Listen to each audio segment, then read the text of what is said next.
Welcome to another tutor short provided by the Educational Support Services Department of Lehigh Carbon Community College in Snexville, Pennsylvania, which is just outside of Allentown. These videos review key learnings for the science courses provided here at L-Tri-C. And please remember that the Educational Support Services Department does provide walk-in tutoring 5 days a week. This video will review the functional groups that are important in organic chemistry. This is just an intro. These are the common ones, functional groups that you'll find in your introductory organic chemistry courses, but there are a whole bunch of others too. Now, a functional group, there are specific groups of atoms or bonds within molecules that are responsible for the characteristic chemical reactions of those molecules.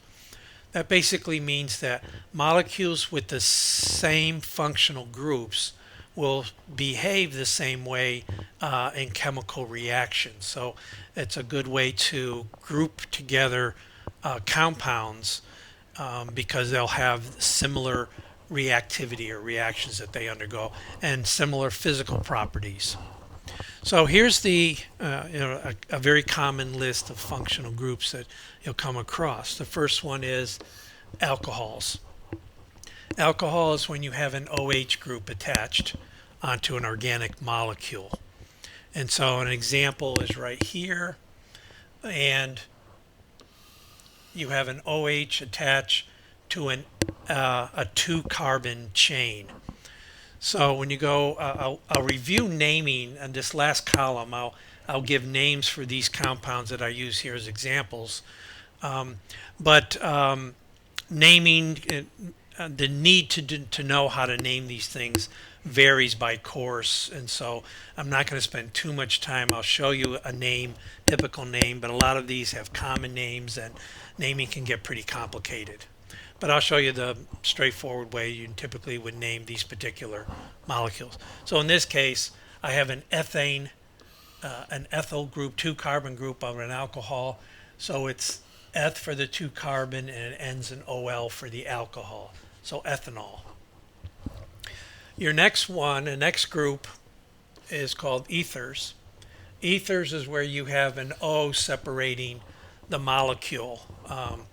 So typically you would have a carbon on both sides here. And so you have an O separating out the carbons. So here's an example, and O separating 2 carbons. And the way you name this is you look on each side. This is 1 carbon here. So it's a methyl group on either side of the oxygen. So you have a dimethyl ether on that. Now switch colors, maybe that'll help as we walk our way down. The next one is a thiol group. Thiol group is when you have an SH, similar to an alcohol, where you have OH attached, and a thiol, you have an SH group attached to the molecule. So here's an example. We essentially have a 1-carbon organic compound with an SH group, and you would name that because it's a 1-carbon methane, and the SH you add on the end thiol. So this is a methane thiol. Another group, aldehyde. Aldehydes are represented by a C double bond, carbon with a double bonded oxygen, and then an H on the end. So aldehydes end up on the end of organic molecules. There's no continuing carbon on this side. So they're at an end. And their name, here's an example one here. This ending of C double bonded OH is attached to a methyl. And so this is meth, and then NL, AL ending for aldehyde. Next one, similar, ketone. You have your C double bonded O, but it's between 2 carbons. So this is on the internal part of an organic molecule. So here's an example where we have a methyl on one side, methyl here, and your C double bonded O. When you name this, you have a 3-carbon chain here. So it's prop, and then the ketone ends in ONE on the base. So you have propanone. Next one, carboxylic acid. Again, we have our C double bonded O, but then that's attached to an OH. And again, that's at the end of a molecule because there's no continuing carbons on this end where the OH is. So if we have a C double bonded O connected to an OH, we have a carboxylic acid. In this case, we have our carboxylic group here and attached to a methyl. So the carboxylic group is an enoic acid ending, and we started with meth for 1 carbon. So methanoic acid. Next one is an ester. An ester, we have our C double bonded O again, only this time going to oxygen and then continuing on with carbons or whatever. And so now this would be more internal to a molecule. So here's an example here. And I showed the 2 different ways. Our Chem 106 textbook, if you're taking that course here at L-Tri-C, they sort of use both naming conventions. So I put both down here. But one way to look at it is that here's your ester. And so you have a methyl on both sides. So you can say a dimethyl ester. The other way you can name this is the ester in the middle here can also be an ending on your base of O8. So in this case, you have your 2 methyls and the O8 in the middle, if you want to say. So it's methyl methanoate is another way to name this molecule. And as I said, the naming can get pretty complicated. Okay, 2 more. An amine. An amine is when you have a nitrogen inside your organic molecule. And so here's an example. I have a nitrogen attached to a methyl group. And so this is an amine, and because it's 1 methyl, 1 carbon, it's a methylamine. Is how you name that.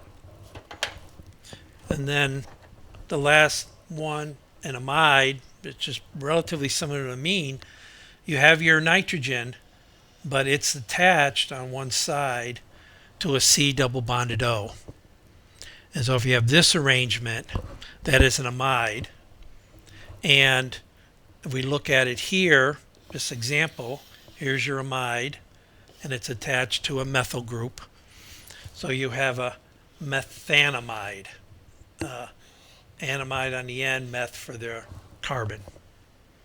So now typically when functional groups are first introduced, typically in a course, they'll give you a table like this, and you'll get an exercise, which I'll show you on the next page, where you might get a complicated molecule, and they'll ask you just to identify what functional groups do you see in this molecule. And so we'll walk through that. The first thing probably that jumps out at you is a benzene ring. And I didn't mention it in this chart here, but having an aromatic ring like this, that's a functional group. So an aromatic, so that's a benzene ring is a functional group here. But now we can look and let's start up over here. I kind of notice here at the end of a chain, I've got a carbon with a double bonded O going to an OH. So if I look back on my functional groups, right here, I have a carbon with a double bonded O connected to an OH. So that's a carboxylic acid. So this here is that, I'll just say carboxylic acid. Now if I continue to look, what else can I see here? Oh, I see here nitrogen connected to a carbon and 2 hydrogens. So I have a nitrogen kind of sitting there by itself. That is right here, this nitrogen connected. That's an amine. So here I have an amine. If I continue to look, so yeah, I kind of see C double bonded O again, and that can represent a lot of different functional groups. In this case, it's connected to, it look like that, to a nitrogen. So if I go back here, I have a nitrogen and a C double bonded O connected. So that's an amide, or amide. So there's an amide. And if I keep looking along here, oh, I see another C double bonded O, but it's not by itself. It's also connected to an oxygen. So C double bonded O with connection to an oxygen. Oops, sorry, wrong way. And that's this guy here. C double bonded O connected to an oxygen. So that's an ester. So this is an ester. And that's basically what all I see here. So this would be a typical kind of exercise that you might get in your homework or in a test, where you get a complex molecule and you're asked to identify all the different functional groups that you see. Thank you.